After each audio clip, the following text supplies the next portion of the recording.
The views and opinions expressed in this podcast are those of the individual co-hosts and do not reflect the official policy or position of the Firearms Radio Network and or their employers.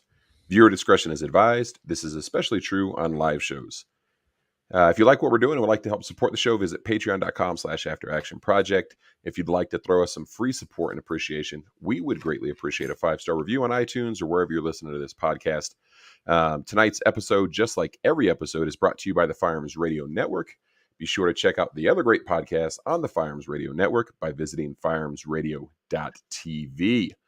And then a newest, I'm not going to call it a sponsor, but tonight's episode is partly brought to you by RangeBuddy.App. It's a new app that I just recently launched. Over 130 shooting drills in there for you. You can sort those drills by the target type, working on a filter option where you'll actually be able to filter out by the skills that you're wanting to work on in practice. There's a leaderboard in there. That way you can see how badly your buddies suck compared to you, as well as a practice session tracker and a couple other cool things. So that's Range Buddy. It's available on Google Play Store and the iOS App Store. Right now, you can access all of the features and content of that for free if you would like. And there are a couple, support how you'd like to support options on there if you would like to support that app financially. Tonight, we are joined by Riley Bowman of concealedcarry.com, and we'll be talking about his pistol intelligence course. Cool. I think that's it for the most redundant podcast intro in the world, in the universe, right? So, Riley, introduce yourself to our listeners. You got concealedcarry.com. We were talking in the pre-show a little bit about how you happen to get that domain name and a couple of things that you're doing there. So talk to us a little bit about who you are and your training company, and then we'll kind of get Carrie's perspective on your pistol intelligence course. Yeah, I'll come at this from a couple different angles. I wear a lot of hats, but I've been shooting all my life, like many people, and at one time thought I knew a lot of stuff, and then of course later found out I didn't know a lot of stuff as I pursued my own journey into this craft, and I did a little bit of part-time auxiliary law enforcement work. That's actually kind of what got me started into instructing. I was I guess I still am technically a certified post firearms instructor in handgun and patrol carbine disciplines. Got the classic NRA credentials and started teaching classes here and there on the side. Met my current business partner. We got connected that way. I teach classes kind of under his umbrella because he was a lot better at marketing than I was. And so I'm like, hey, advertise my classes and I'll just show up and teach. And that sounds like a really great deal. And then that led to, eventually joining forces. And we own concealedcarry.com, which again was more of a training focused business for a few years. And then we started getting into product sales, and that has kind of overtaken the firearm training side of the business. Used to be like 90% training and like 10% product sales, and now it's like 90% product and 10% training in terms of just business revenue. We've grown the business considerably to now where I think we're at 11 employees, including ourselves, and we've acquired and or created a number of different sub brands underneath the concealedcarry.com name. Brands like Range Tech Shot Timers, Barrel Block is a fairly recent acquisition, KSG Armory Holsters, Mountman Medical, and another company called Ready Up Gear, which is more of like our range gear and accessories line and things like that. And just living the dream as far as, running that business. And then on the side of that, I do kind of run it through the business, but it's in addition to all my other duties. And that is I teach classes. I teach a few classes a year. I don't have the ability to, do every weekend or even really a class every month. I teach about a half dozen classes a year right now on the road. And so that's where I am now. I just got done with this class together with Carrie Dudenhofer in Phoenix. where she was in attendance and had a great class there. That's actually the first class of 2023 for me. And then I've got some others coming up, sprinkled about throughout the year. Yeah, that's awesome. I saw quite a few posts about that pistol intelligence course on Facebook and a couple other social media platforms, and it was really kind of piqued my interest in. We have mutual buddy Tim Herron, so it's always interesting to see kind of how the reputable instructors are out there training with other reputable instructors and really helping spread the word. Carrie, talk to us a little bit about your background in the firearms training world and what brought you to that pistol intelligence course. Yeah, that sounds great. So a little bit about my background. I'm a wife of one of 28 years and a mom to 7. And my journey began probably about close to 20 years ago when I was desperate to learn how to protect my children when I no longer could pick up my 3 oldest and run to safety. I, at that time, was foolish in thinking that if anything happened, I could just pick them up and run. And so I began searching for training. And as I started to find training with some of the nationally recognized instructors, it just created this hunger to understand why does the industry teach the things it does, and where did some of these principles come from. And I mean, I think we live in a golden age where we're able to still learn from folks like Mr. Clint Smith and Mr. Ken Hackathorn, Mr. Masad Ayub. And so we can go back to, some of the original sources in the civilian concealed carry of the modern era and train with them and ask them why they do these things. So this course, what led me to this course actually is my oldest child, Haley, took a 4-hour class with Mr. Riley at the Active Self-Protection National Conference in Manhattan, Kansas in 2020, I think 2021. And she's had a lot of training, and I had never seen her so excited about what she was learning. She was at that time, I think 21, maybe even 20. And she just couldn't believe the things she was learning and how it was changing what she was doing with her vision when she was shooting. And so since then, I've been trying to find a way for my schedule to meet up and match up with Mr. Riley's schedule so I could take the course. So this was the first best opportunity for me I had to travel from my home area of Spokane, Washington, down to Phoenix, and I trained with Mr. Riley this last weekend. That's awesome. So you mentioned vision in there. Riley, what's the core curriculum and a couple of the core skills that you want students to walk away from this pistol intelligence course with? Yeah.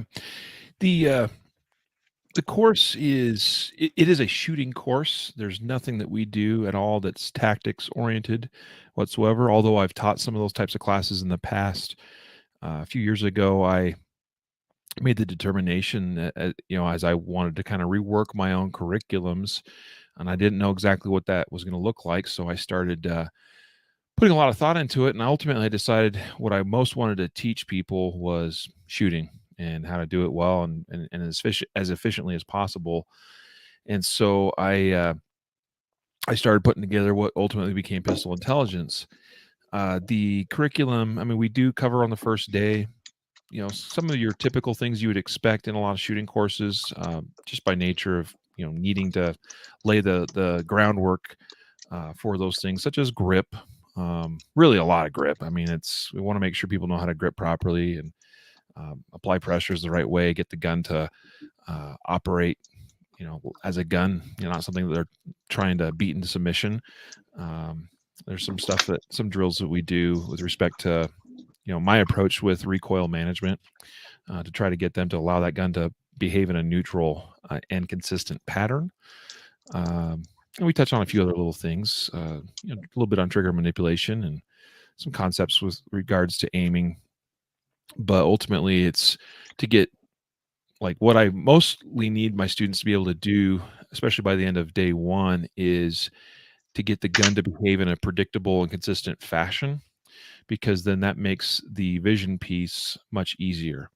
And so everything else is focused around visual processing, teaching them how to see, how to use their eyes, how to acquire targets, deliberately and purposefully, understand what they're doing with their eyes, and also with that information that's coming in through their eyes, so that ultimately, I mean, this is really, this course represents the single biggest upgrade in my own shooting.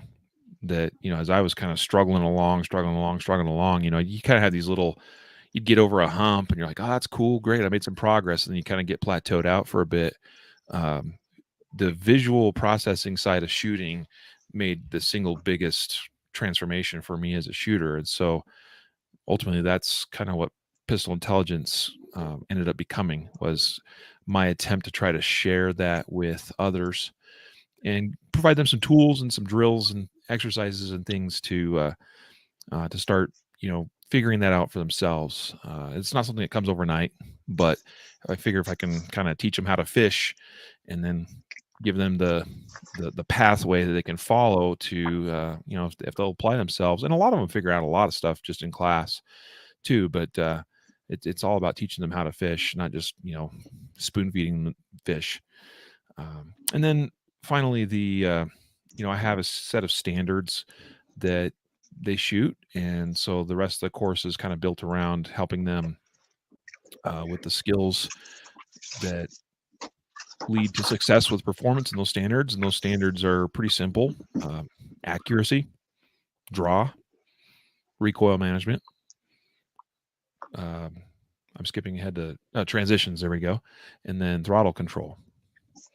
And I personally, just did a lot of thought in my own experience and training and shooting. I felt like if a person had those 5 skills, then they'd be a pretty solid, well-rounded shooter.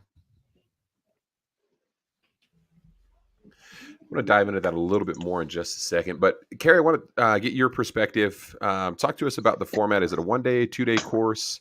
And then what did, the first few hours on the range after the safety brief and all that stuff, what did that look like for you as a student? Yeah, great question. So it's a 2-day course, 2 great days on the range. We had great weather. I appreciated the pacing of the class, and the way that Mr. Riley involved his students in it from very early on. He checked in with each of us to find out why we were there and what we most wanted to learn and where we wanted to grow. We spent quite a bit of time. I like to take a lot of notes, and I took about, I took 6 pages of notes before we actually even got to the safety briefing. And I think this is the only class that I can recall that I've had where the instructor spends enough time explaining why this class, how did they get where they're at. And that helps a lot. I mean, when you know the why, it makes all the difference in the world. And so I really, really appreciated that. One of my favorite things that Mr. Riley said from that first part was, he said, exactly quote said, "Please explore. I encourage you to do that." How often do you hear that in a gun class? And how often are we given time as students to spend some time on the line and do something the way we used to do it and compare it to this new way that we want to try to do it? So that was a really welcome opportunity for me. First couple hours, so we spent time in that learning the why and what was behind it. Phenomenal information came out of that alone for me. Just understanding the emphasis on the visual processing side of shooting, and why does Mr. Riley emphasize that? Well, he emphasizes it because he explains that everything we need to do with our gun, the visual processing will tell us what that is if we let it. And that definitely piqued my interest. I'm like, what do you mean if we let it? I let my eyes, I think I let my eyes inform my shooting, but I learned real quickly that I actually didn't, at least not to the best of my ability. And then, so I would say, inside of an hour and a half, we were sending lead downrange. I appreciate Mr. Riley's approach to that. Each round can teach us something if we let it do that. But I feel like we have to give our students parameters and guidelines to know if those rounds are teaching us something. And so Mr. Riley early on explains a framework that we can evaluate our shooting performance, and helps us understand how keeping our critique of our performance inside of that framework will benefit us the most. Um, and then we started shooting, and right away I was learning from what I was doing and looking at my shooting differently, from a non-emotional perspective, and keeping it, yes, more of that rather than, oh, why did you do that? And that really helps in the mental aspect and the mental side of what we're doing. Riley, I want you to backfill some, and forgive me, I should have asked these questions earlier. What's the round count required gear, and is there a minimum skill level that your students need to have before attending this class? So I tell them to bring at least 800 rounds. Most classes have averaged around 650, maybe 700. And that's going to vary a little bit from class to class, obviously, but usually 800 rounds is a good safe number to have on board or on hand.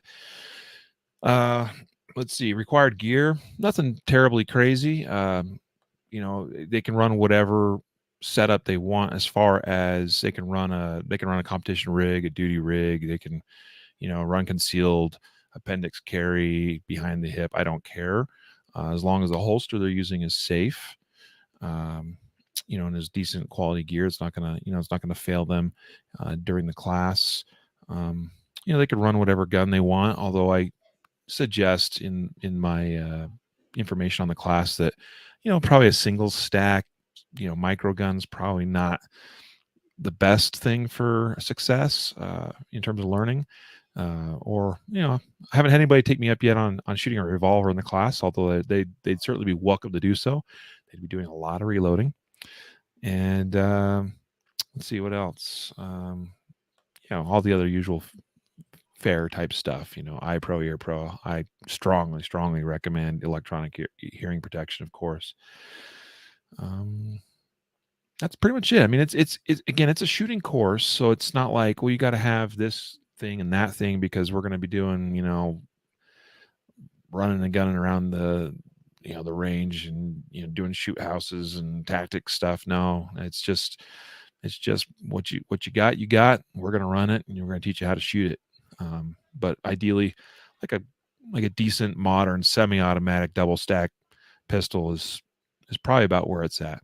Red dots, iron sights, again, don't care. And I try to make a point to talk throughout the course, about what they should be seeing with respects to both of those sighting systems. And typically, it's kind of like this last week's class. We had 2 people with iron sights and everybody else with red dots. And that's been pretty typical lately. Typically we'll have 1 or 2 with irons and everybody else running dots. And that is A-okay. I even ran irons for a little bit of the class, just demoing. And again, just try to tell them what they need to be seeing and what looking for. And so it's pretty easy going as far as on that side of the house. Now, shooting or skill requirements. This is something I've debated and still kind of keep coming back to a little bit. I do suggest in the course description that they should be able to pass like Gila Hayes's 5x5 drill as a good base level of skill.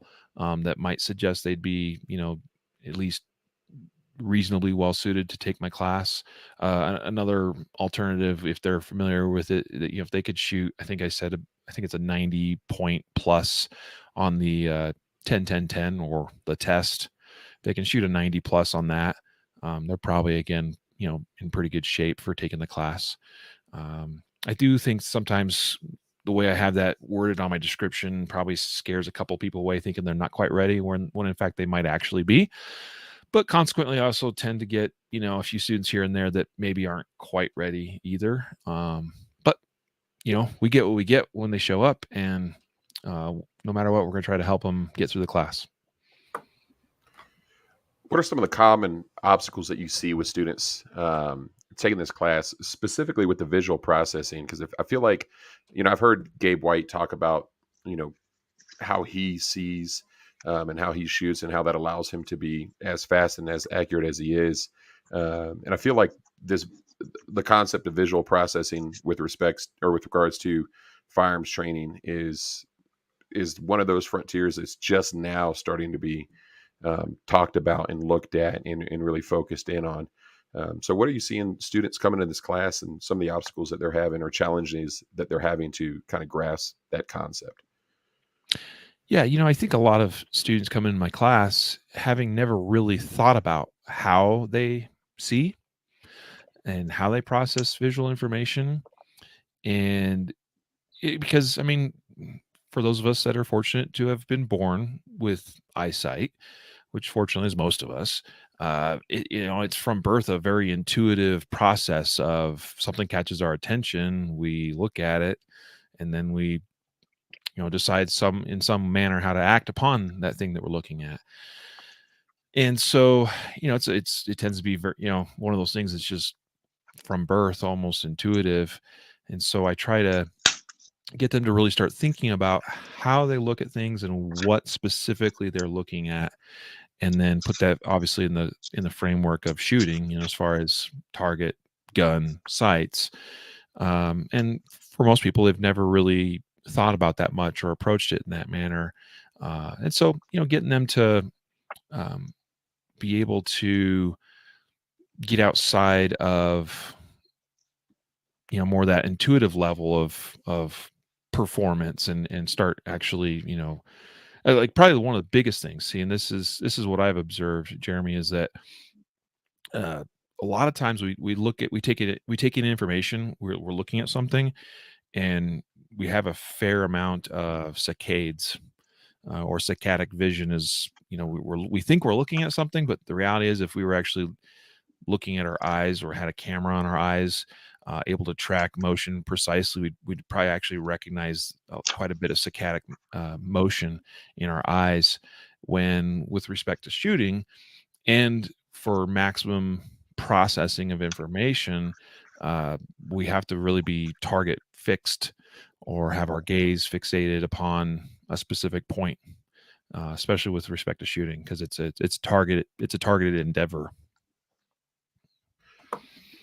So I have like 4 kids now. I have 4 kids now. So, and my oldest 2, right? My son, when he was younger, he's 9 now. So I want to say 5 or 6 years old. We had taken him for an eye appointment, eye checkup, and I not exactly sure what triggered it, right? But my son spent a few years in vision therapy, and it was completely foreign to me. I was like, "What are you talking about?" Like, he can either see or he can't see. Does he need glasses? Like, what are we talking about? Vision therapy. And he went through this regimented training, and he would go every week for about an hour or so. And they really focused on his vision, and speaking with the doctors and the limited capacity that I was able to through COVID or whatever. Some of the things that they were talking about is, how much our vision actually affects our proprioception and how we interact with the world. And that seems obvious when we say it out loud. But looking at the diagrams, or the tests and the graphs of, his day one, his first assessment to where he was when he graduated that program, it was really incredible. And then how that his athleticism, right, his coordination, all these other things kind of just improved his ability to read and comprehend reading was pretty impressive to me. And it was like, well, okay, this is kind of a no-brainer. Why isn't this more, I guess, mainstream? And then I've seen Gabe White's talk about, shifting his focal planes. Is there anything that shooters can do, anything that we can do to kind of help with that target focus, and shift our point of focus, or am I saying that right? Point of focus where it needs to be when we're shooting. Sure. Anything that we can do at home, or, kind of like dry fire, but for our eyes. If that makes sense. Yeah, I'm glad you asked that, because that's something that I even talked a little bit about in class. There's a couple things that I actually do and that I do recommend. So to make sure that we're like clear on some terms, because we do throw things around, like focus, and I don't know. Well, focus is a common one, and focus can mean a lot of things. Like focus could be like what we're looking at, or convergence of our eyes on a particular point. But a lot of times people are using focus in the context of accommodation, which is that focal plane that our eyes are accommodated to, that we see, with the greatest degree of clarity.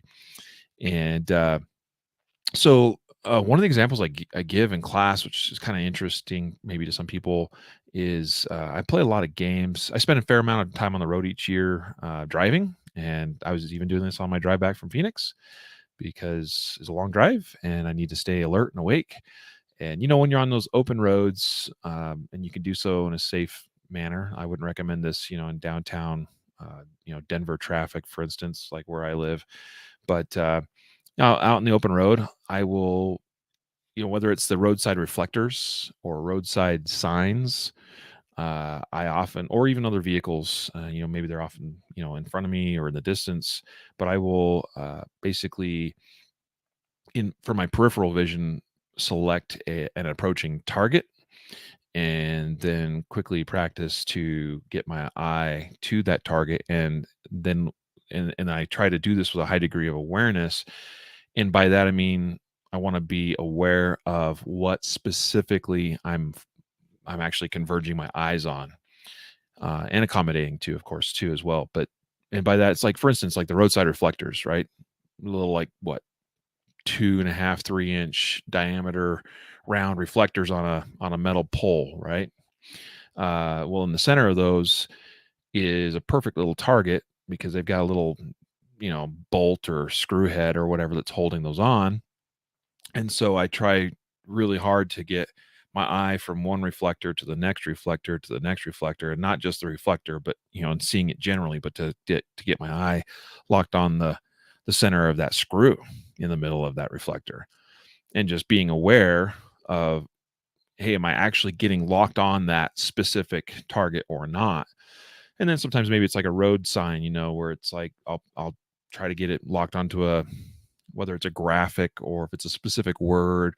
Maybe it's the dot of an I, maybe it's the little point in the middle of a letter A, those kinds of things, of just trying to work my eyes to, because it does require extra work to lock onto very specific points of convergence with your eyes.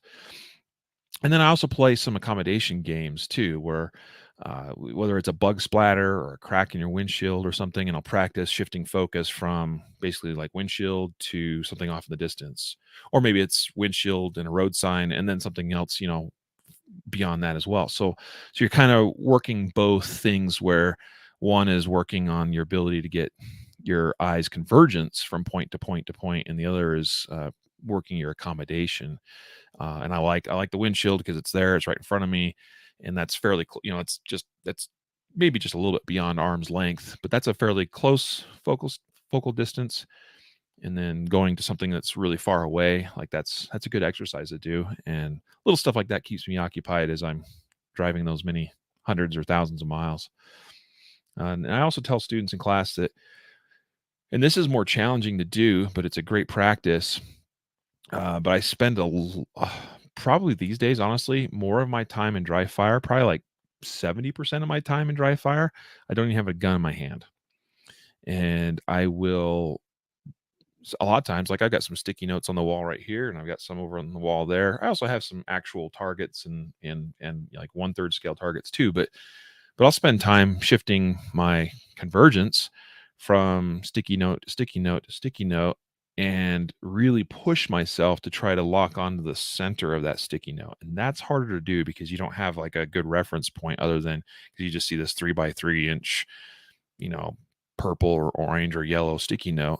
And whether you're actually converged on the center of that thing or not is not always super clear. And it's not easy to do, but it's a really good practice.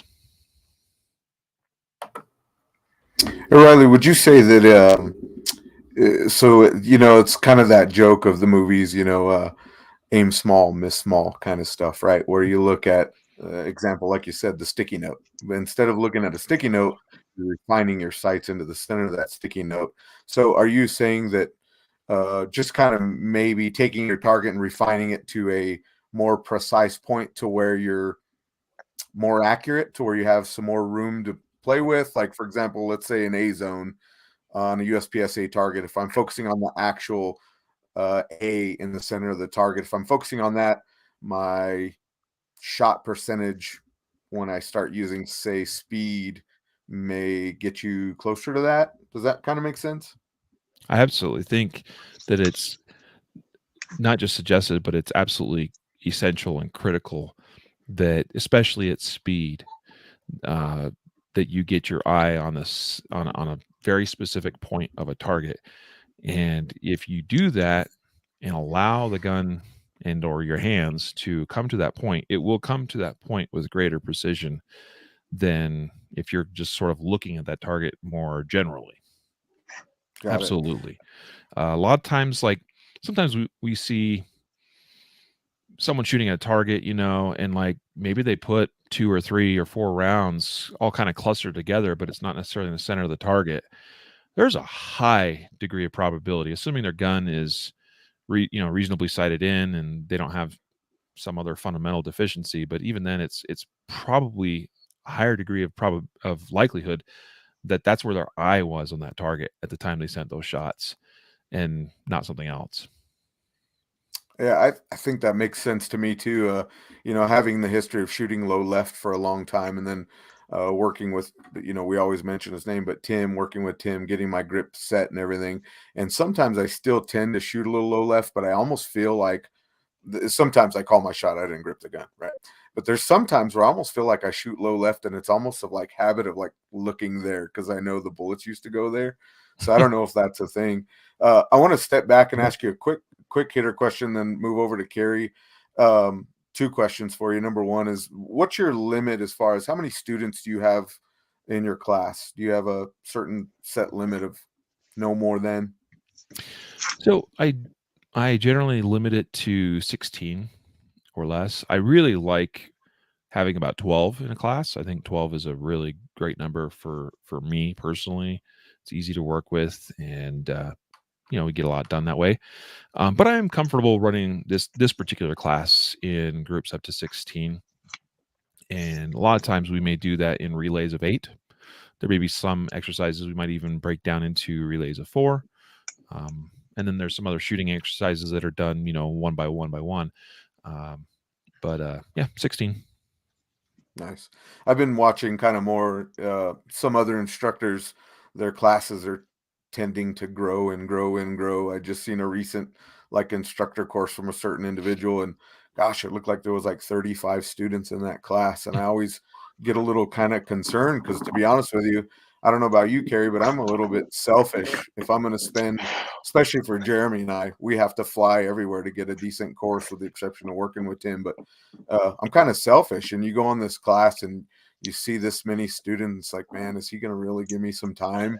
Or is it going to be like, hey, buddy, good job? Or, hey, tighten that grip and walk off. You know what I mean? So that's one of the questions. That's why I asked that question. Yeah. I did do a class of, I think it was either 19 or 20 last year in Alabama. That was kind of a special deal. And I ensured I had an AI to help, a very, very good AI. In fact, Carrie knows him well. That would be Chris Bean, there to help me with that class. Yeah, again, that was kind of a special one, and I don't have any intentions of doing more than my current limit. Nice.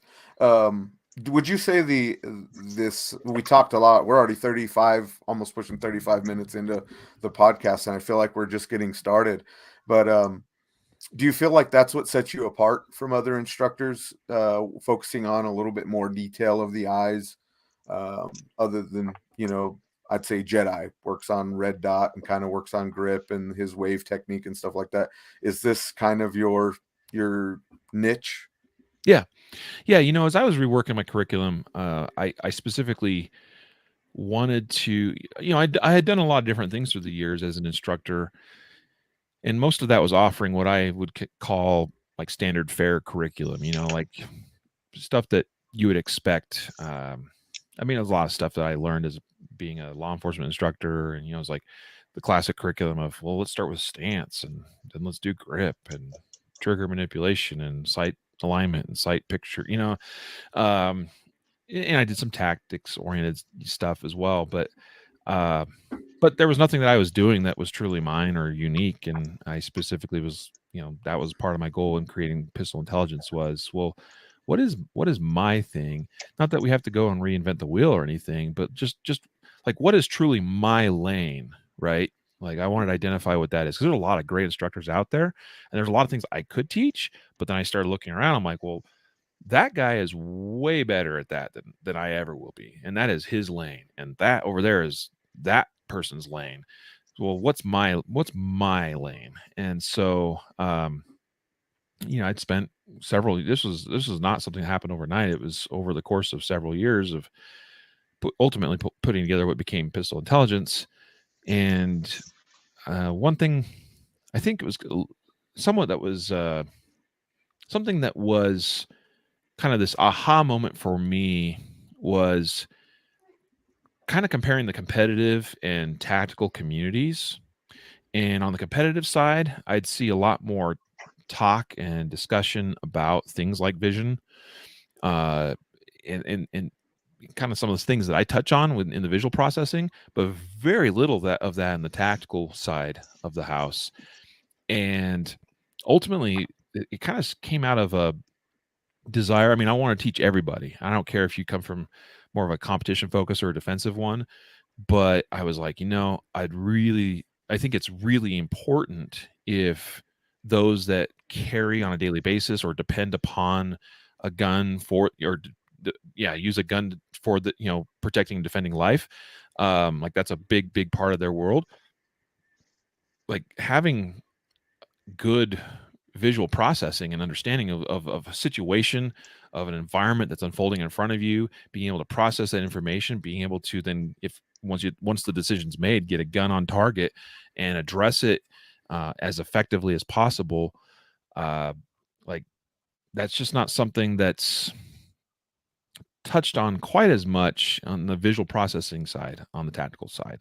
And so that kind of was one of the things that I identified as sort of I felt like a hole in the training community. But that's not ultimately like the only thing I'm focusing on, but that is certainly certainly some of the people I'd like to reach. Is let me show you how you can use your vision better, because your vision is super important as a LEO, as a self-defender, whatever, to read situations, process that information, and then ultimately, if shots are required to be fired, like, yeah, you want to make sure those shots count, every single one of them. I know, watching badge cam videos, many of them, that there's lots of times, officers are engaged in shootings that they're not really using their vision very effectively at all. They're just sort of blasting away at something, not necessarily picking a specific aim point on that threat target and addressing it in an efficient manner. And so that became kind of a thing for me. But ultimately, yeah, this is a curriculum that I dived really deep into. I've done a lot of reading on a lot of some things I touched in the class, quiet eye theory and the importance of that. And that's kind of where I came to, is this is going to be my niche. This is going to be my thing. And so far, it's been working out pretty good. I like that. Did you say quiet eye theory? Mm-hmm. Yes. Awesome. I'll have to look into that. So, Carrie, over to you. I'm going to throw you two questions. One's a softball question, obviously. So did you feel comfortable that you got enough time in with Mr. Bowman there on the line throughout the 2 days? And then the second question I have for you is what specifically was kind of like the thing that you left class with, and it's like, this is the thing that really changed me? Like, what specific thing is there that you can think of? Those are good questions. So did I feel comfortable that I got enough time?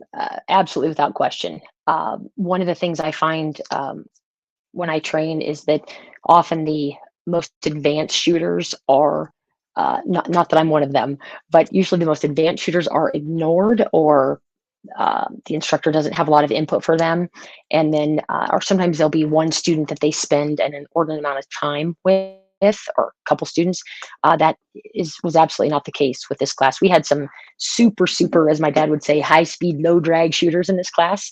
And we also had some that were struggling through some vision issues and some holster draw things, grip things, because of changes in life and injuries and that sort of thing. And Mr. Riley's ability to manage those varying levels was really great. And I enjoyed seeing him work and how he managed that. I also appreciated that there wasn't, sometimes you'll hear instructors say, oh, well, we don't have time to get to whatever, or, oh, I didn't need to leave enough time for that, which drives somebody like me crazy, because I'm thinking, oh man, what did I just miss out on? And I got the impression that we covered absolutely everything that Mr. Riley had in his curriculum and wanted to cover with us, and then some even. Excellent time management, I felt.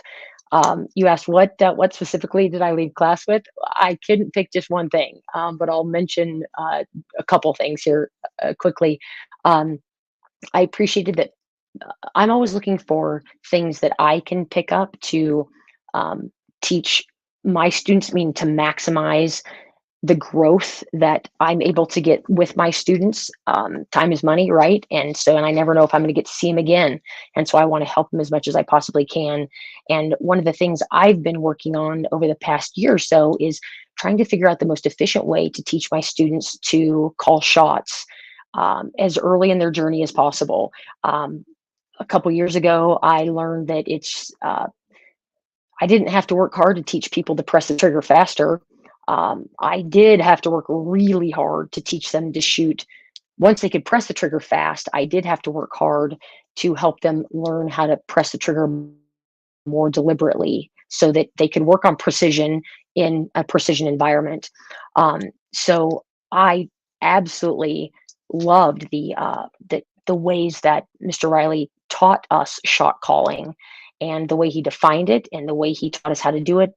We did a little bit of partner work with that. I absolutely will incorporate that drill into I have a class I call it sniper pistol. And so it's just teaching students, and it's the third class that I have my students take. First Shots, which is a non-live fire class, just an introduction to firearm safety and integrating a gun into your life safely. And then the next one is, we call it Sure Shots, and that's where they learn how to press the trigger and how to select a firearm objectively. And then the next one is Sniper Pistol, and we teach them to trigger press in the precision environment and how to do that. And that involves shot calling. And so I'm really excited to use what I learned from Mr. Riley with shot calling and that drill in particular to help my students understand what that looks like early on. I loved that Mr. Riley, often in my experience, there's a lot of emphasis in shot calling with dot, but not with irons. And I loved that Mr. Riley showed us how to do it with irons as well, for our students that go that route. And while he's doing his demos, I call it verbal processing. I don't know what the real term for it is, but he'll explain why he's doing what he's doing, and he'll I don't know if it's his internal monologue that's going on that we're getting to hear, but it's really awesome because pick up little things like why does he set his dot at whatever brightness for whatever drill he's doing? And those are kind of like just gems and pearls that we can get to learn from, why he chooses to do those things. So I found that very helpful. I also really enjoyed that Mr. Riley shot a variety of different handguns in the course. I don't know how many, Mr. Riley, like 4, I would say at least 5 different guns you shot. I think it was 6 during the course. Okay, that sounds right. So and a combination of irons and dot guns, different brands. I didn't see anything that was like super duper tricked out or anything like that. And what I love about that is that I didn't see anybody in the class that was an excuse maker. They'd be like, oh, well, he was able to do that because he had this gun that did that. If we did have anybody in the class like that, the way Mr. Riley runs it with the different guns certainly would quiet any comments like that or any thoughts like that, which actually I think is really empowering for students to know that it's not necessarily the gun, it's the person holding the gun and the skills that they have to be able to do those things. So, yeah, and the quiet eye theory, yeah, I'm a weirdo and I just love understanding that. And motor programs in humans, whether it's a closed loop or open loop program, that's a question I had for Mr. Riley. I've asked that question of a lot of instructors, how can we have the ability to catch and correct errors and make adjustments at speed? How can we do that? How's that even possible? Because a lot of people think it isn't. And Mr. Riley talks about Mr. Brian Hill talks about it as well, doing just that. So I really appreciated the depth and breadth of his knowledge for some of the weird questions that I've had for well over a year and haven't been able to get answers to. It's funny how life brings us things in kind of like groups, right? I was my brother-in-law, he's a hardcore gym rat. He's into kettlebells and he does a lot of things that he could probably help me with, but we'll talk about that on another day. Anyway, he sent me a Joe Rogan podcast, and I believe the guy's name was Joel, and he's a archery specialist, and his son is like a world champion. And my brother-in-law, he's not a gun guy whatsoever, but he knows I am. And he brought me this podcast. And he's like, dude, you got to listen to this, man. This guy talks about this open and closed loop. And he's like, I think this stuff is going to benefit you. So I spent the whole 3 hours of listening to him. And I thought there was some really good stuff on there. So it's ironic that I just listened to this open and closed loop kind of detail. And now here we are hearing about it again. So I like that. I've often tried to dig deeper into that too, as well as learning from Brian Hill not too long ago. Just trying to learn how our brains work and how our eyes work with the brain and all of those little nuances that we don't typically really think about when it comes to firearms. And I think that's where, going back to you, Riley, you were talking about, we look at a target, we shoot at the target, we line up sights, but how much time do you really spend with your eyes and trying to refine and myelinating that into your brain to where it becomes easier for us? So I really like that stuff. I think that's good. Every time we do these podcasts, Jeremy and I will sit and say, man, we got to add him to the list. And, Riley, you have many, many years of experience, but you're another one that's kind of, I guess, come on the stage as of recently within the past few years, as far as like social media and things like that. So I think you're going to be added to the list, and especially since you're in Denver, you're not that far away. So looking forward to hopefully training with you. But Jeremy, I'll kick it over to you and see if you have anything to add on that. Yeah, I just wanted to get, Carrie, you talked about, some the range of students that were in that class. What do you think students could do or should do to prepare for this course? If there's anything that you would recommend for them to kind of get ready and prep themselves for this pistol intelligence course? Yeah, I would definitely say some quality gear. Make sure that they have, quality firearm, and if they're running a dot, that it's zeroed. The partner I was working with found that one of the drills we did, found out that his dot wasn't zeroed at 25. I think he zeroed it at 10. It should have been real close at 25, but it was not anywhere close at 25, which was pretty surprising. So, if they have the ability to do that, I think that's great. I think for me, the biggest thing was being mentally prepared for the class. I really wanted to be mentally present. I think that my takeaways from this class would have been a lot less had I taken this class at home, meaning it from my home range, because I would have come home at night to my family, and there's needs and things that I need to take care of. Where being away from home, it really freed me up to spend. I had a almost hour drive to the range each day and home. That was great think time for me. So I was really thankful for that. So maybe if somebody could make something like that possible for themselves. This is the first course I've had that I can recall that talks about how we can tune up our awareness of what's going on with us in a couple of different areas, visually, emotionally, and mentally. So I've had classes that talk about the mental side of shooting, and I've had classes, haven't had classes that talk about the visual side, not to the depth that Mr. Riley does. I mean, they'll talk about movie picture, side picture, whatever you want to call it. And they might talk about, being present while you're shooting, but not to the depth visually. So if somebody could spend a little time, I'm sure Mr. Riley has some resources about this online about opening up your vision and how to do that. That was a huge, huge takeaway for me and my daughter as well, which is what led me to this class. Just understanding the role that can play. I look forward to working more on that. And one of the things about this class that I really enjoyed is I don't feel that I've walked away from a class before with as many drills that I can immediately use and to a degree that I understand the importance of them and how to change and manipulate them for my own personal growth as a shooter. I often leave classes with ways to help my students with drills, and myself also, but not to this degree that I just feel really equipped with a ton of resources that I can employ in the coming months to work on my own shooting. But yeah, opening up, understanding what that means, I guess, to open vision and practicing it.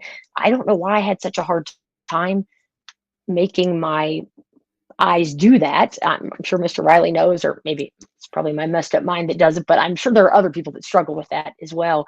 But man, that'd be really nice to be able to have some experience with doing that before you got to the class, only because I'm one of those people, I just want to be able to do it as much as possible while I'm in the class. It was all certainly doable, and I was able to use those vision opening techniques on the standards test that we did at the end.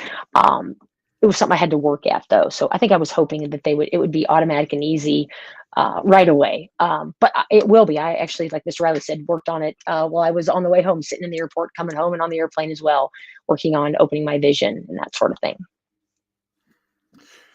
Riley, she talked about some drills and standards. So what are those standards that you have?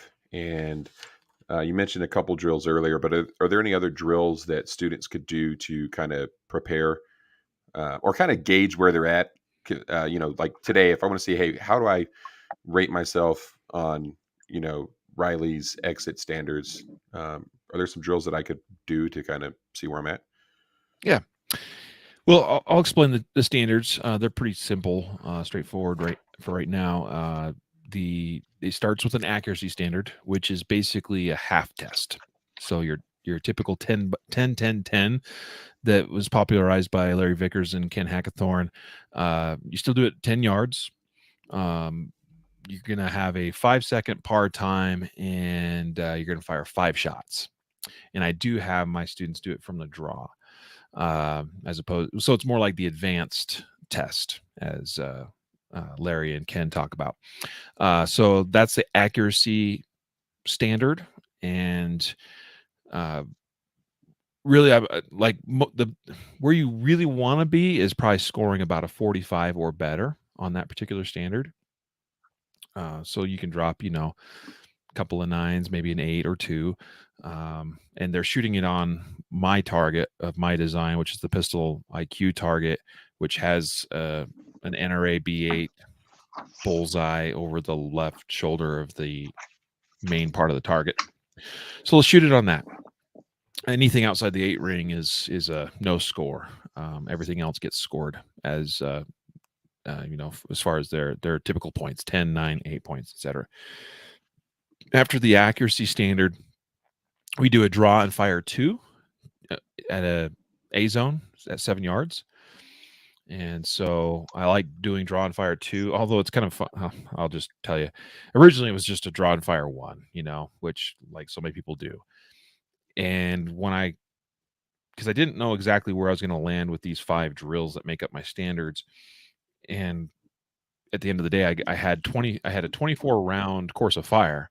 And I was like, let's make it an even half box of ammo. And so let's add 1 shot in somewhere. And I already knew where that would be. And that was the draw standard.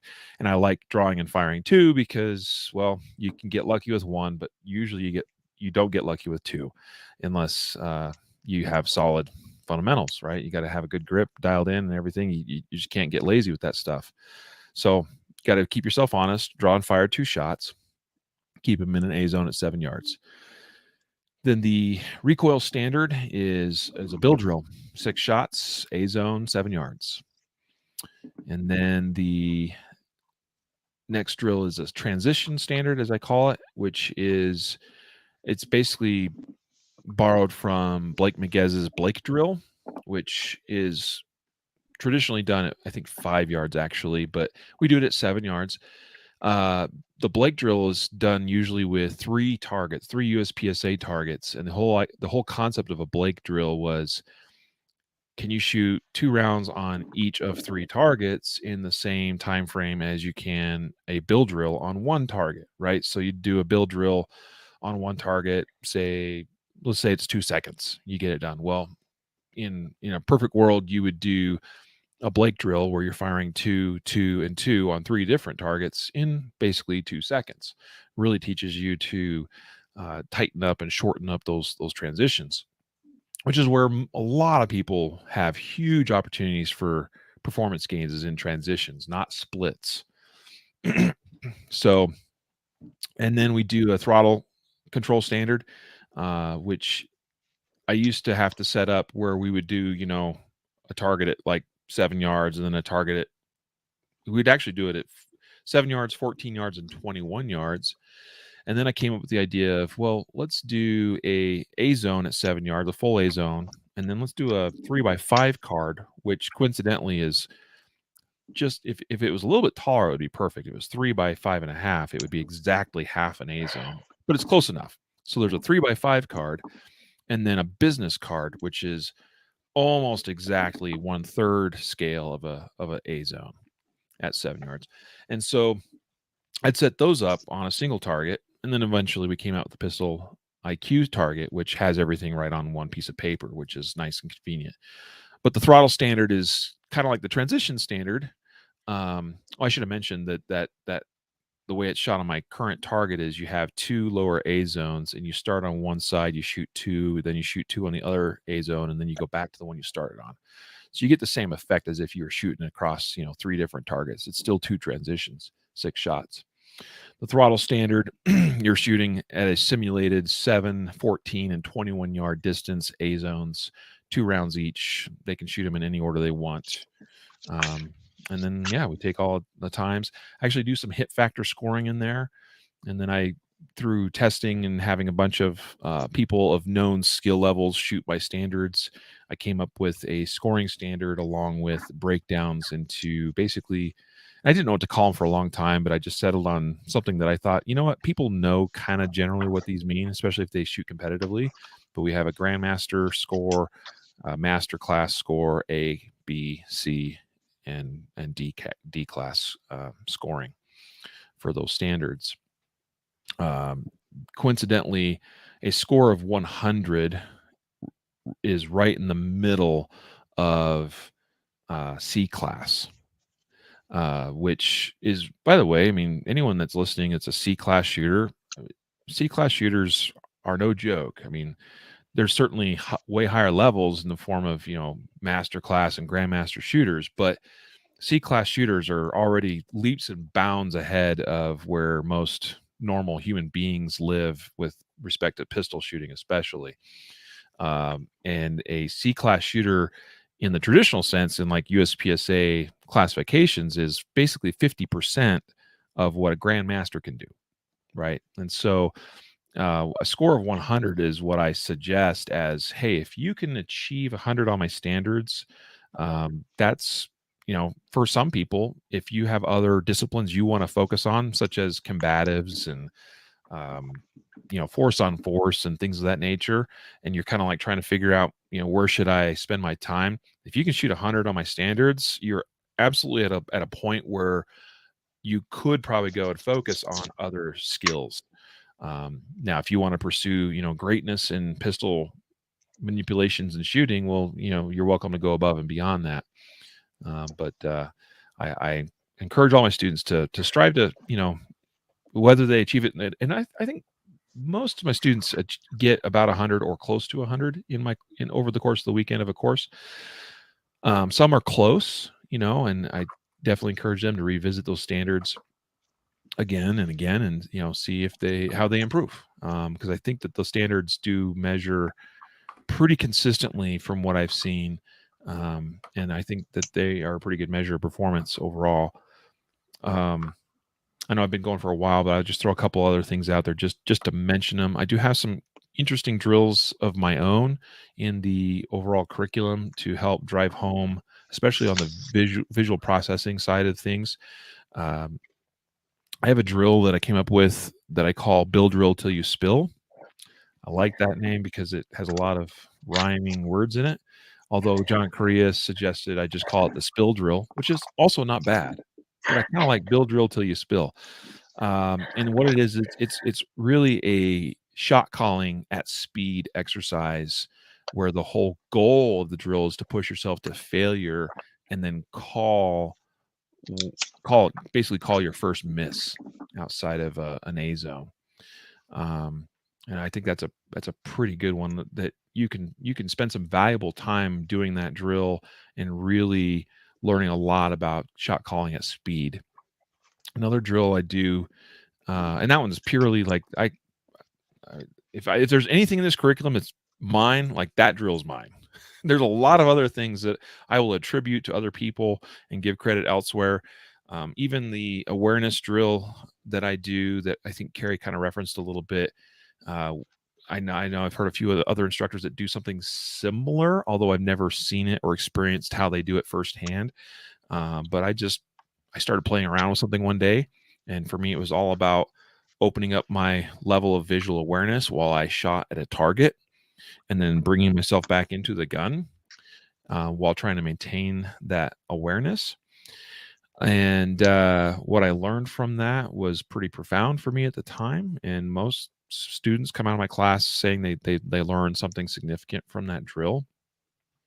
But the way I look at it is if you can be more aware of all the things that you can see, then I believe it opens up your power to selectively choose what you want to see. There's other takeaways and things that can be explored there, but I think that's one of the big focuses I have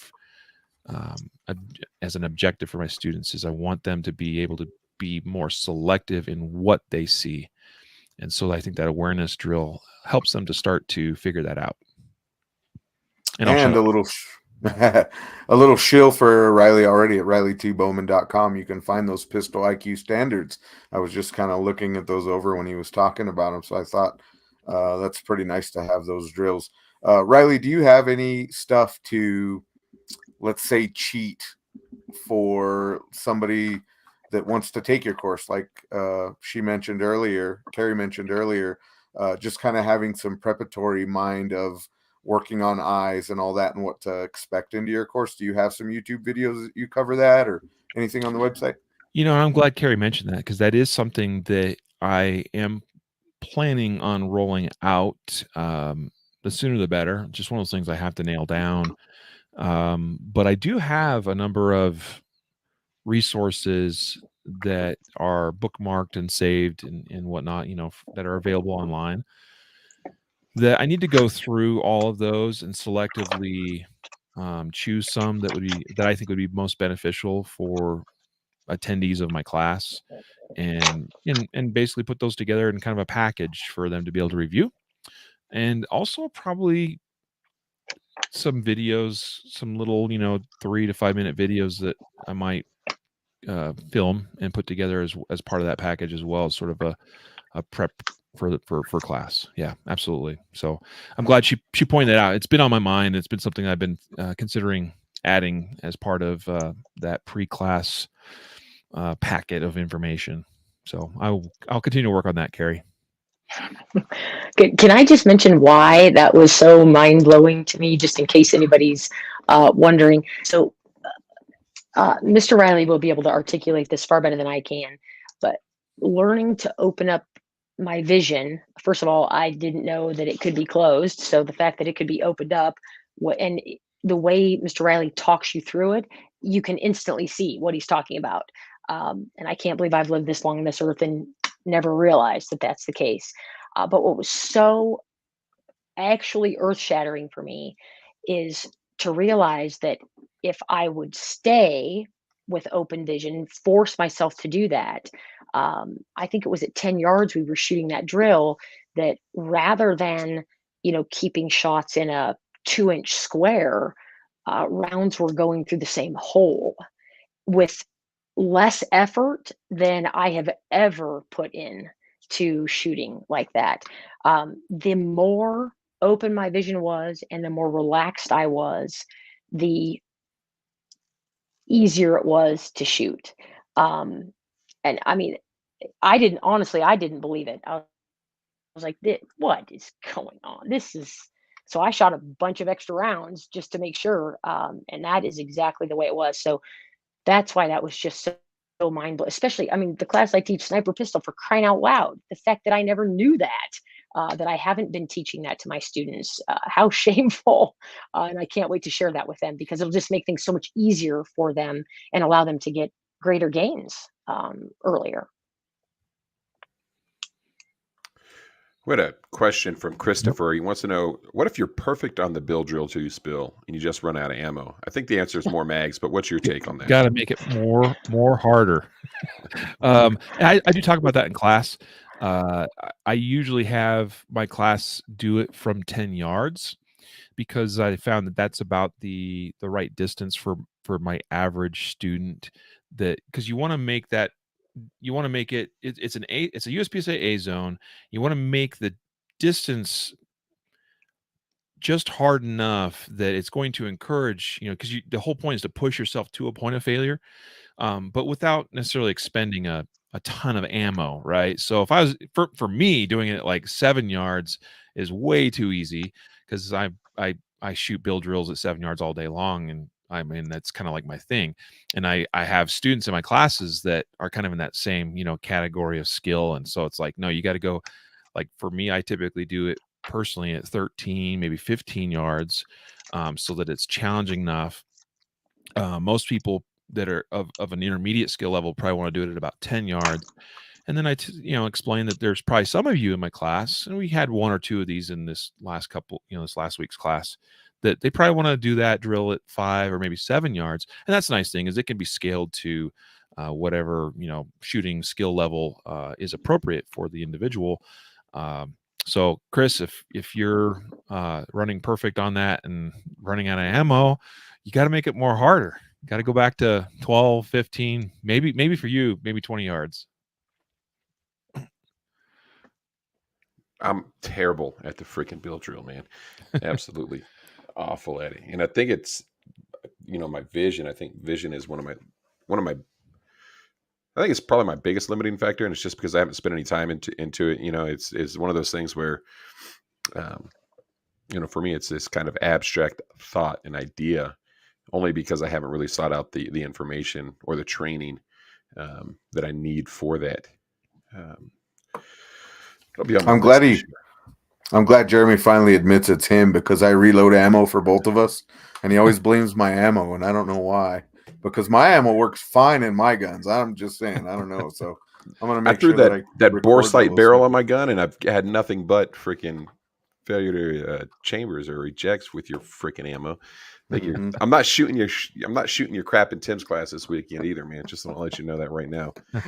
Trying to embarrass me in front of Tim. That's the goal. Carrie, what were some of the you talked a lot about what your biggest takeaways were during the water breaks and what have you. What were some of the common themes that the other students were talking about? Yeah. Oh, great question. Really great question.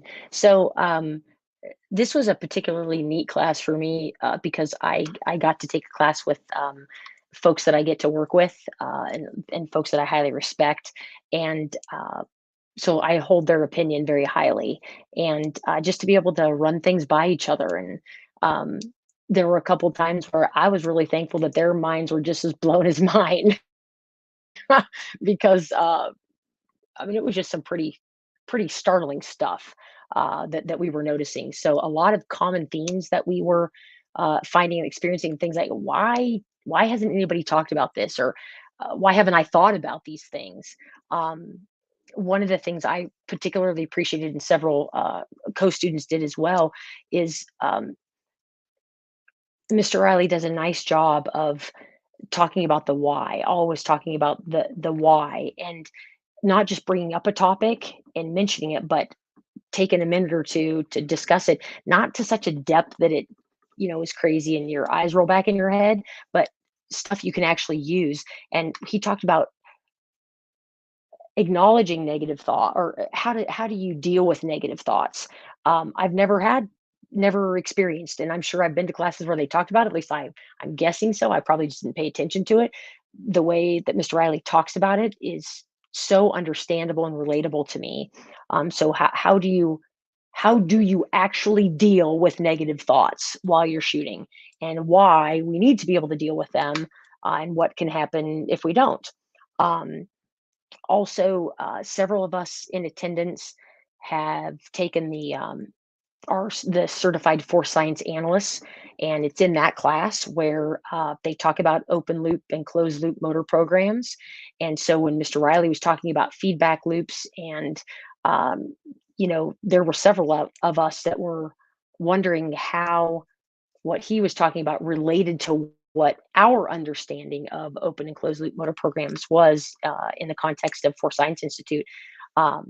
So I just appreciated that Mr. Riley's and my co-students appreciated his ability to help us embrace our nerd side at a level that we can access and dig into a little more after class as well.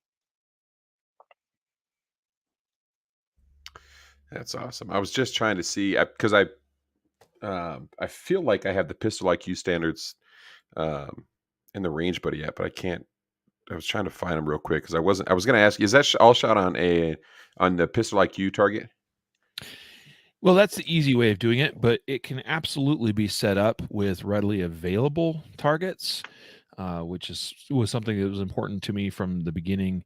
So if you have access to a USPSA A zone, or at the very least you can print one off. In fact, I have a repository of free targets on my website where one of those is an A zone.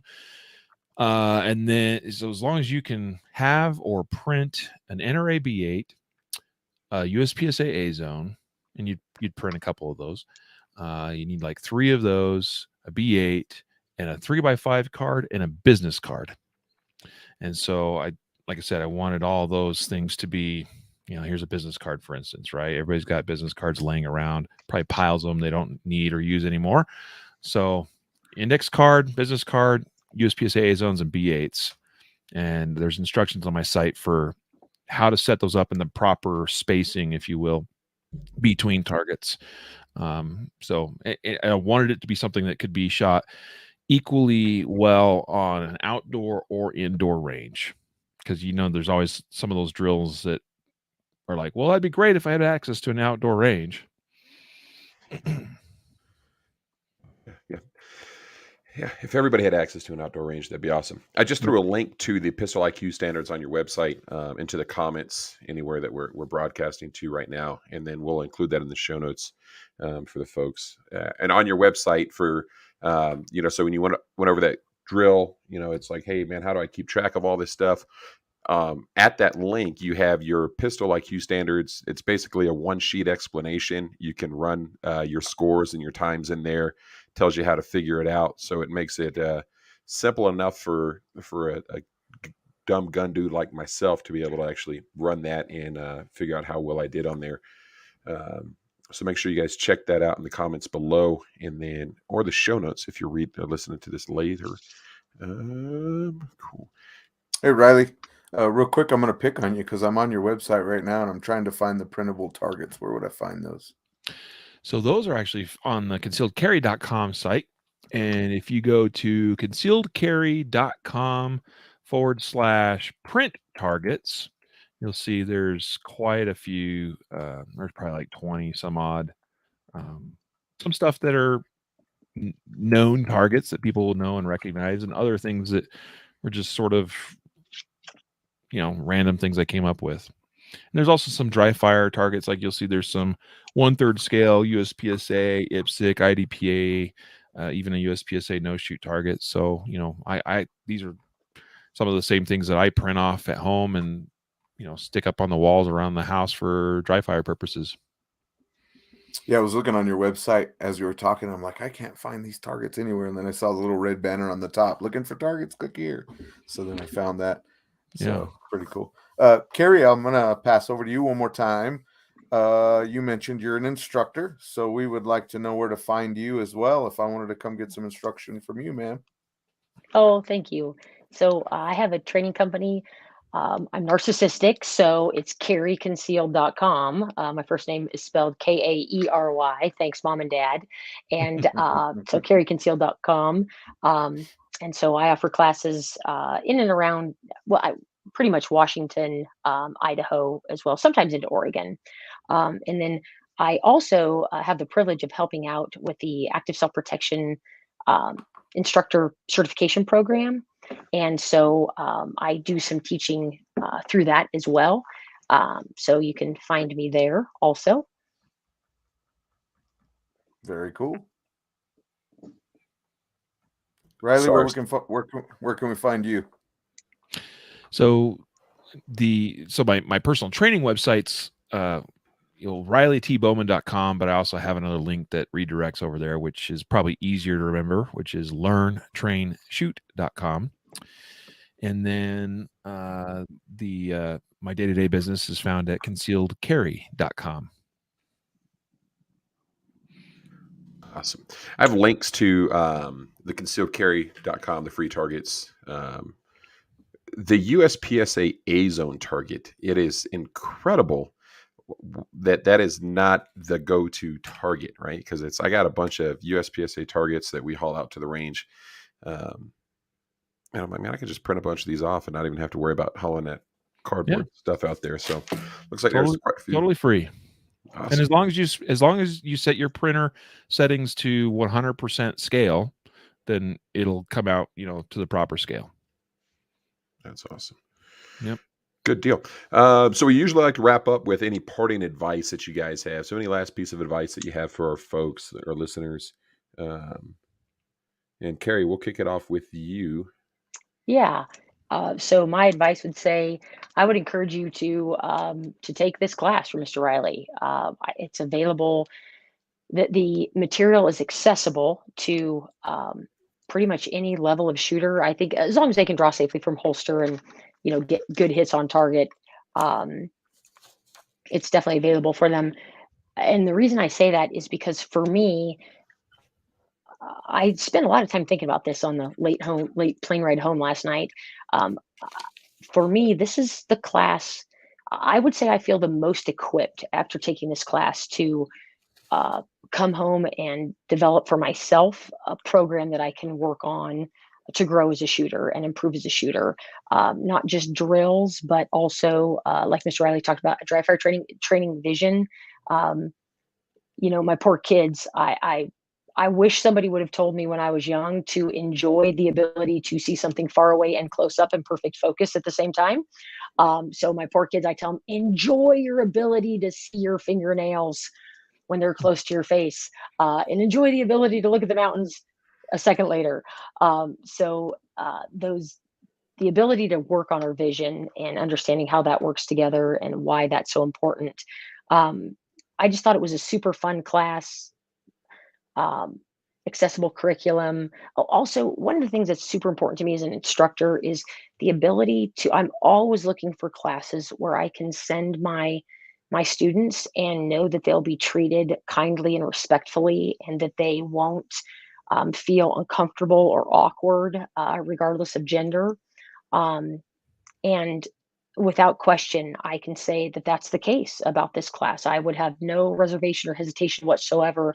That's part of the why I'd love to figure out a way to get Mr. Riley in Spokane. We have a little bit of an issue because the Washington State won't go into politics. But anyway, there's an insurance issue, not Mr. Riley's fault. But I'd love to get him here because I have just a countless number of students that would benefit so much from this class. And there aren't many instructors I'm willing to host because I'm just super picky about who I will introduce my students to, because I want them to be treated in a way that wants them to stay part of this community and not want to leave it.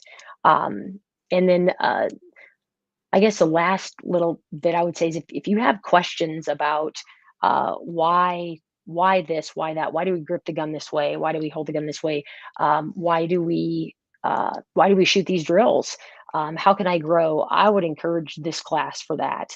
I remember when my daughter talking about the way Mr. Riley held a gun when she got that 4-hour class with him at the ASP National Conference a couple years ago, and it made so much sense to her the way he held his gun. She noticed right away that he held it differently and it's a minute difference, but it's huge if you have grip strength, below 60 pounds per hand. So the whys, if you're one of those people that wants to know the why behind it, this is the class for you without question.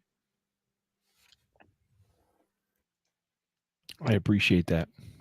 Riley, before I kick that question over to you, I wanted to ask you about the student body makeup that you're seeing. Are you seeing more and more instructors taking your class, looking for, like Carrie said, those nuggets that they can bring back to their student base?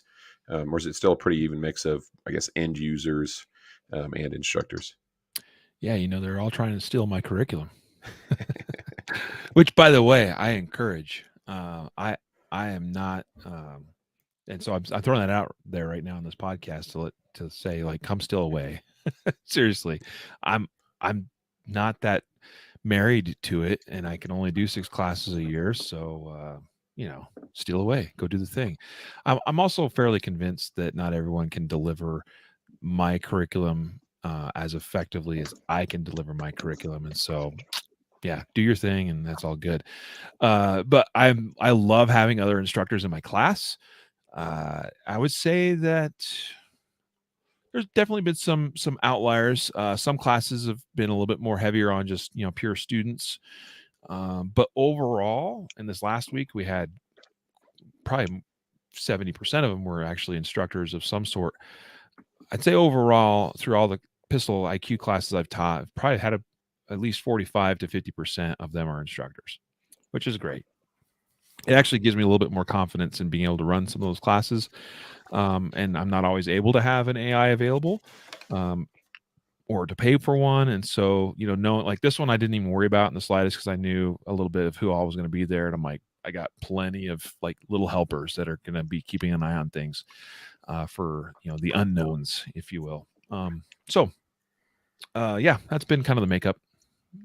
I'm sorry. Did you say 6 classes a year? Yeah, I went out last year with that same goal, and this year the goal is the same, although I currently only have 5 on the calendar. But I'm getting close to nailing down 1 or 2 more. But just with my schedule, and I didn't mention it in my intro, but I shoot competitively, and I'm pretty passionate about that. And I have certain goals I want to achieve there. So when you take into account, entrepreneur, husband, father of 5, USPSA, competing, and then teaching. It's incredible that you can do. I can do 6 classes, and the nice thing is as I perceive it, there's generally plenty of demand because there's not that many opportunities. Yeah, it's incredible. Doing any 2 of those things are difficult. Yeah. All right, cool. What parting advice do you have for our listeners, and then for the folks on the podcast later? So my first parting advice would be go read Brian Enos's book, Practical Shooting, because most of what I teach is already available in there and has been in that book. He just maybe articulates it in some ways a little bit differently. And of course, there were some things knowledge-wise or scientific-wise that weren't maybe known in 1993 or whenever he published that book. But like, go read that book. It's been a huge impactful influence in my life and in me as a shooter and as an instructor. And it opened my eyes to it, maybe not necessarily like I read a passage from his book and was like, oh, great, that's a great idea, and I'm going to do that. But there's some things that in reading his book that as I thought deeply about those concepts, led me to some of the solutions to where I am now. So go read that book if you haven't already, and frankly, read it more than once. And there's a lot of really good stuff in there. The second piece of advice, actually, I'm going to build off of what Christopher Sayer here on Facebook wrote. He, not to toot my own horn here, but like what he touches on is really key. He says, Riley introducing me to shot calling helped a ton with the vision thing, and also had a snowball effect on other aspects of my shooting because I was able to self-diagnose different things. And so shot calling is a super important part, I believe, in successful shooting. It's way more powerful to know where a round will impact the target at the moment I fire it, as opposed to waiting to check my holes or waiting for the ding on steel.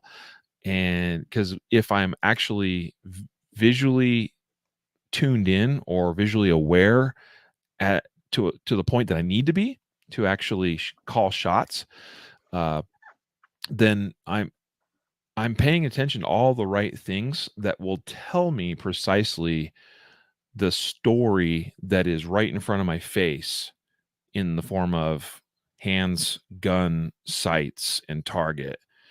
And that is, I mean, and that's something I touch on in my curriculum is, look, everything is right there, visually speaking, to tell you the story of what's going on with your shooting, what's going on with your gun, what's going on with the recoil.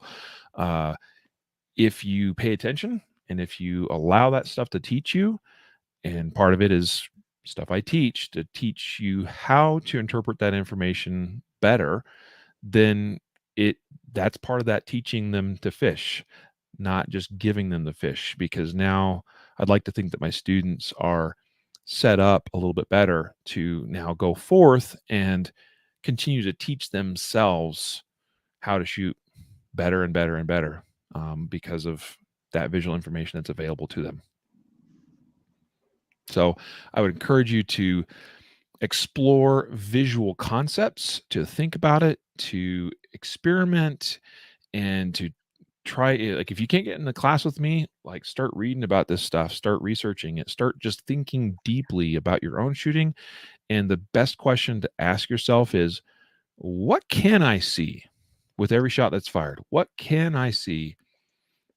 And then the follow-up question to that is, and the thing that I just saw, what does that mean? And if you can start making sense of that, it will make a world of difference in your shooting performance.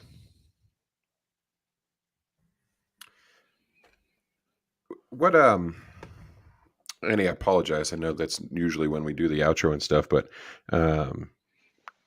what are a couple other instructors that you guys recommend training with?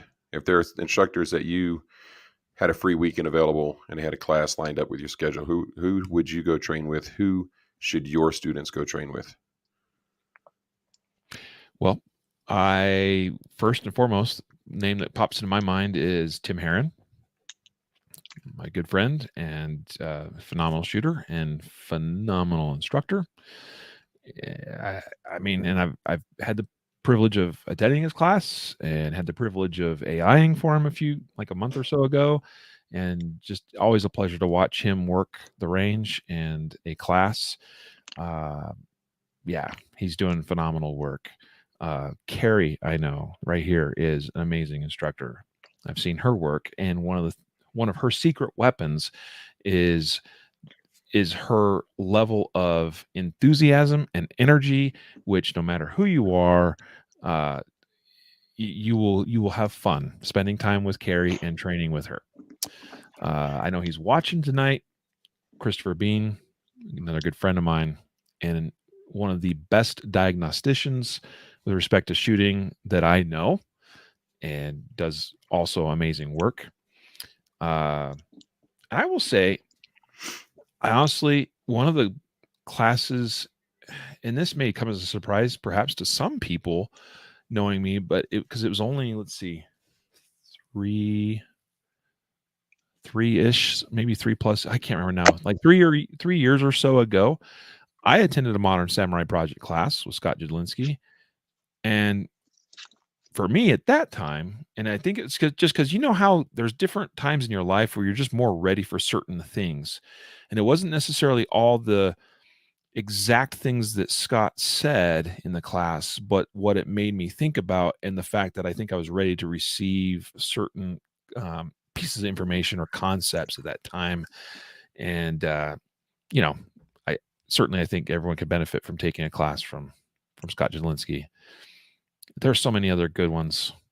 But I apologize to my friends and those of you that maybe I didn't name. I'll throw one more out there. Matt Little, good friend of mine. And I love Matt's approach to like his pistol skills development course, where he walks you through his process of developing skill through the framework of experimentation drills, isolation drills, and combination drills. And that I have taken and have absolutely used for my own framework. And I think all three of those areas of drills is really important. You need to do certain things experimentally to kind of discover certain things for yourself. And then you need to isolate those to sort of see what sticks to the wall and actually works. Put it kind of to the fire.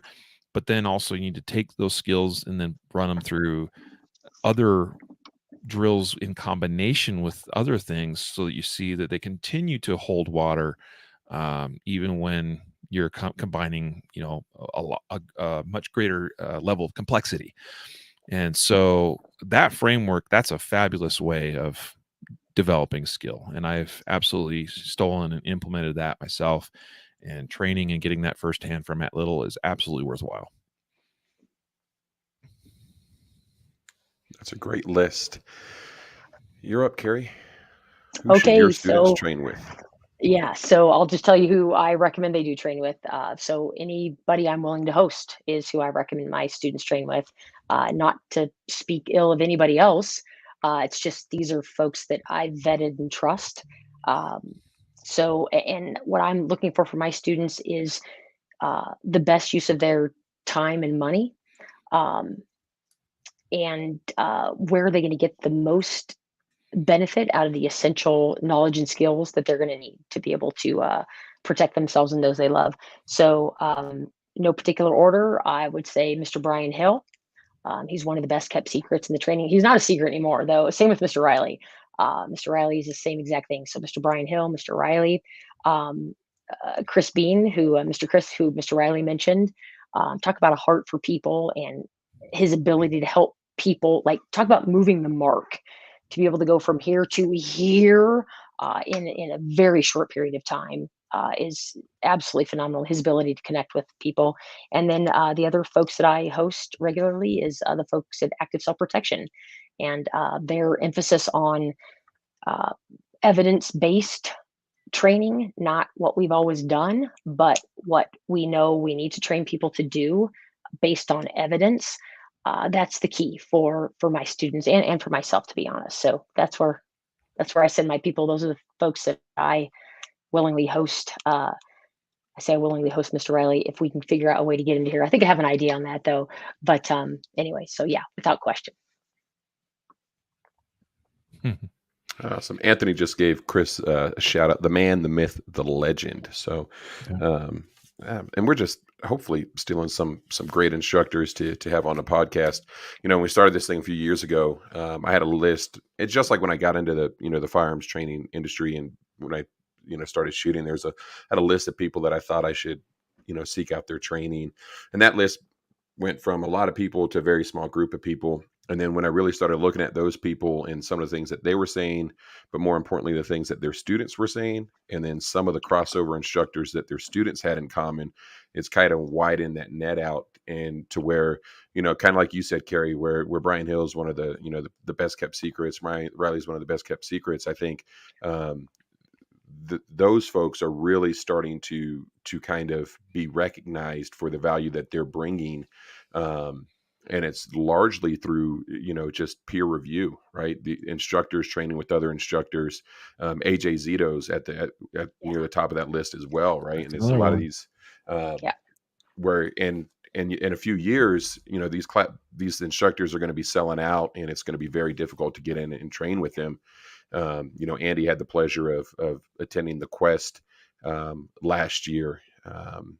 Tim Herron is hosting a class that is his inaugural course at his home range, and it sold out in a day, if that. And it was so it's really cool to see how that network is spread. And while ago, somebody asked, how do you get instructors that you want to have on the show? And it's like, well, this is it, right? It's who would you all have your students train with? And that's a pretty big token of respect and pretty meaningful way to vouch for somebody. There are local instructors that Andy and I refer our students to and say, hey, go train. If you're looking for this, go train with them. And it's, we're putting our reputation on the line when we refer somebody out to them, just like you guys are, right? You send your students to, Chris Bean, and he treats them like crap. Well, now, Carrie, you look like a jerk. So hopefully we'll be able to get some of these folks on the After Action project here in the near future. Andy, before we kick off, man, your parting advice for our listeners. Yeah, I was thinking about my advice. I took a level 3 security guard course here a couple weeks ago. And just the conversation came up from the instructor. They were talking about taking a John Lovell course, for example. And then they mentioned they don't like taking a lot of courses because what they see is a lot of students are kind of like in a vacuum of like, I only will go to Riley, or I will only go to Jedi, or I'll only go to this person, right? And so although I'm sure Riley and all of these instructors love to have their kind of fan base, which we've mentioned 1,000 times Tim Herron because he's done so well for me, I highly recommend students get out of those vacuums and start training with multiple different instructors. And each one, and this is a great example of a great podcast tonight, is talking about vision, and that's one of Riley's things. That's Riley's thing, is teaching us the vision part of it. You go to a Brian Hill course and he's going to teach you something. Tim Herron, he's going to teach you something. So get out of those vacuums. And although we love our instructors and we love to stay with them, I always recommend highly that you go and seek other trainers and you vet these instructors. I mean, there's tons of them out there, and every time we do one of these podcasts, we get a good list of them.